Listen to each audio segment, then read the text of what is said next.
Santo pertama yang mengenakan jeans, dialah Santo Carlo Acutis.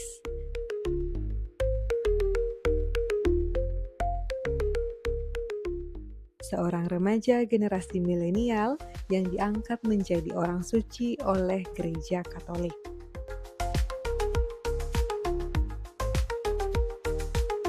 Carlo Acutis lahir di London pada Mei 1991. Saat berusia 5 tahun, kedua orang tuanya memutuskan pindah ke Milan, Italia, dan akhirnya menetap menjalani kehidupan mereka di sana. Carlo memiliki kehidupan yang sama seperti remaja pada umumnya. Ia suka bermain video game dan sepak bola. Namun, banyak orang kagum ketika mengetahui kehidupan rohaninya.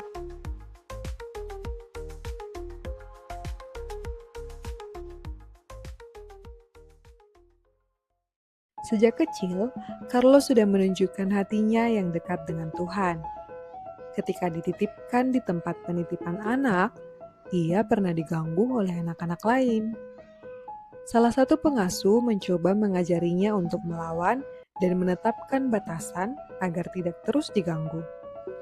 Tetapi Carlo kecil justru menjawab, "Tuhan tidak akan senang jika saya kehilangan kesabaran."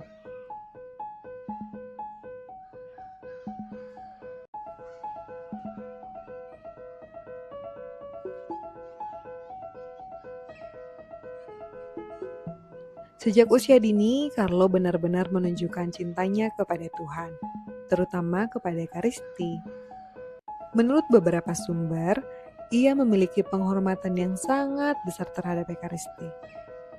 Pada usia 7 tahun, Carlo menerima komuni pertama, lalu menerima sakramen penguatan 5 tahun kemudian.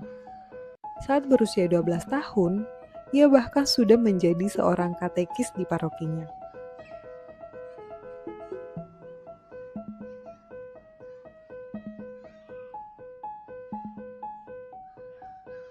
Carlo juga sangat tertarik dengan kehidupan para orang kudus.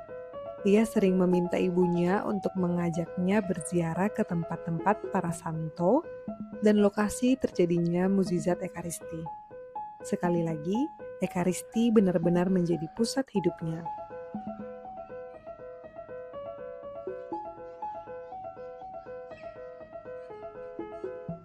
Kasihnya kepada Tuhan juga terlihat dari kepeduliannya kepada sesama. Suatu hari, ketika bertemu seorang miskin, Carlo dengan sadar merelakan tabungannya untuk membantu orang tersebut. Ia juga dikenal suka membela anak-anak yang dibuli di sekolahnya, terutama anak-anak disabilitas.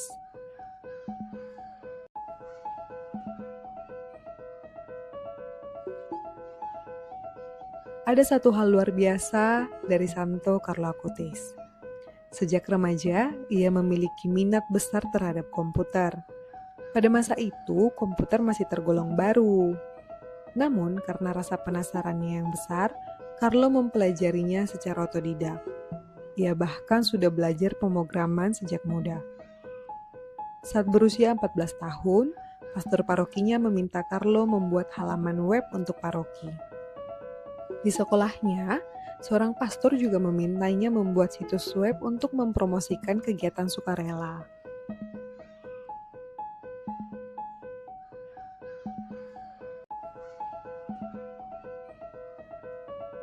Dari situlah muncul keinginannya untuk membuat situs web yang mendokumentasikan mukjizat Ekaristi di seluruh dunia dan daftar penampakan Bunda Maria.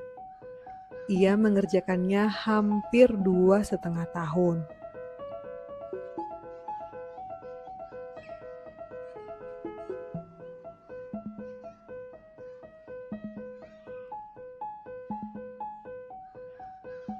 Namun, di tengah masa remajanya yang penuh semangat dan minat, Carlo mulai mengalami radang tenggorokan. Ketika pertama kali dibawa ke dokter, ia hanya didiagnosis parotitis dan dehidrasi. Tetapi kondisinya tidak kunjung membaik hingga akhirnya ia terlalu lemah untuk bangun dari tempat tidur. Saat dibawa ke klinik spesialis darah, Carlo didiagnosis menderita leukemia. Peluangnya untuk pulih sangat kecil. Ia kemudian dilarikan ke ruang perawatan intensif dan dipasangi ventilator. Setelah semalaman tidak bisa tidur, Carlo dipindahkan ke rumah sakit San Gerardo di utara Milan. Di tengah penderitaannya, Carlo menerima penyakit itu dengan iman yang luar biasa. Ia mempersembahkan penderitaannya kepada Tuhan untuk Paus Benediktus ke-16 dan Gereja Katolik. Ada satu jawaban Carlo yang sangat menyentuh hati ketika dokter bertanya apakah ia merasakan sakit yang hebat. Carlo menjawab, "Ada orang-orang yang jauh lebih menderita daripada saya."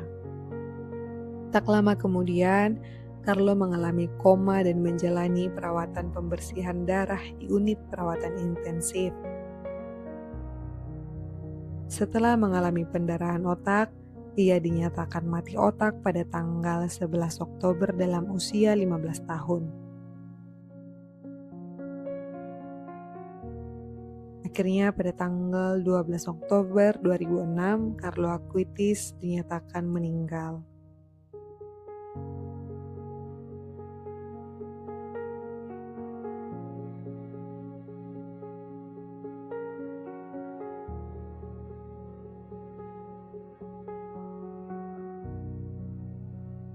Keinginan terakhirnya adalah dimakamkan di Assisi.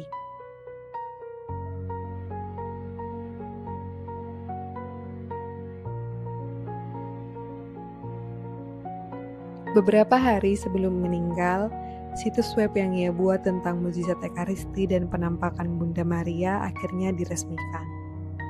Karyanya begitu melekat dan menginspirasi banyak orang, hingga Carlo Acutis dijuluki sebagai influencer Tuhan.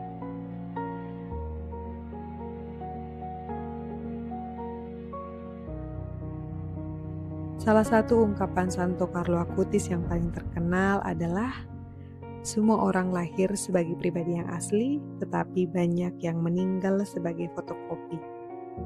Bagaimana kamu memaknai kutipan ini dalam hidupmu? Tulis di komentar.